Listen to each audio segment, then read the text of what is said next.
বিদেশে আমাদের বন্ধু থাকবে, আমাদের প্রভু থাকবে না। কিন্তু শেখ হাসিনা বাংলাদেশ বিদেশিদেরকে সে যেভাবে ভারতকে সে দাসত্ব লাভ করেছে, সে ভারত হলো আমাদের রাজা আর আমরা ছিলাম তাদের প্রজা। তারা যা বলতো সেটা আমাদের নেতৃত্ব শেখ হাসিনা সেটা করে দিয়েছিল। সে সবকিছু আমাদের এই যে আমাদের লিফলেট আছে, আপনারা নিয়ে যান, বাড়িতে পড়েন। আমি দুই একটি কথা বলি, এক ব্যক্তি রাষ্ট্রীয় ক্ষমতা দুইবার থাকতে পারবে না, দুবার থাকতে পারবে না। বিচারের সংস্কার, পুলিশের সংস্কার এবং সমস্ত ক্ষেত্রে কিভাবে মানুষ চলবে, মানুষের কি আয় উন্নতি হবে, এই 31 দফার মধ্যে সবকিছু উল্লেখ করা আছে।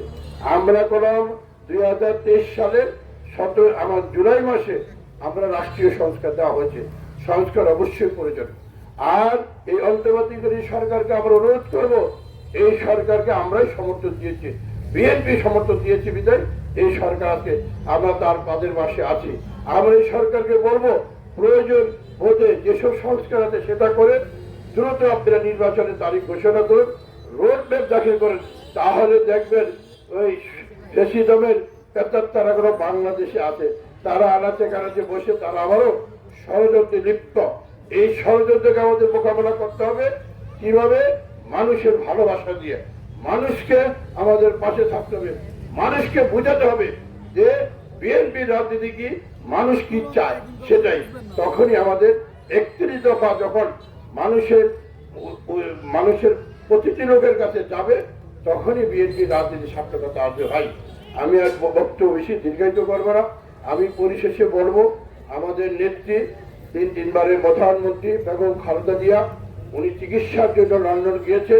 মহান বলে রেখেছে, আমাদের দোয়া থাকবো যাতে করে উনি চিকিৎসা শেষ করে অতি দ্রুত আমাদের মাঝে আসতে পারে।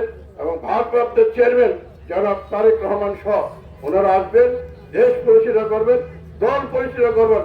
দেশে একটি গণতান্ত্রিক সরকার আসবে, উন্নয়ন হবে, মানুষের কথা বলার রাইট থাকবে, মানুষ তার বক্তব্য পোষণ করবে। আজকে আমি আর বক্তব্য বাড়াবো না। আজকে আপনারা এই আয়োজন যারা করেছে, প্রাক্তন ছাত্ররা, আমাদের যে সামর্থ্য অনুসারে কম্বল বিতরণ, সবাই আপনারা গ্রহণ করে যার যার বাড়িতে চলে যাবেন। ইনশাআল্লাহ বিএনপি আপনাদের পাশে আছে, বিএনপির প্রতিটি নেতা কর্মী আছে। কেউ আপনাদের জগৎ দখল করবে না, কেউ ভূমি দখল করবে না, কেউ অত্যাচার যদি করে আমাদের সাথে যোগাযোগ করবে, আমরা তার বিরুদ্ধে স্পষ্ট ব্যবস্থা নিব। আমাদের বক্তব্য ক্লিয়ার, বিএনপি কোনো দখলের রাজনীতি করে না, চাঁদাবাজি রাজনীতি করে না, আমরা এর মধ্যে বিশ্বাসী না। আমরা আইনের শাসন প্রতিষ্ঠা হোক, মানুষ ভালো থাকুক, এটাই হলো বিএনপির রাজনীতি। শহীদ রাষ্ট্রপতি জিয়া রহমান ছিল এটা, জিয়া রহমানের রাজনীতি ছিল এটাই।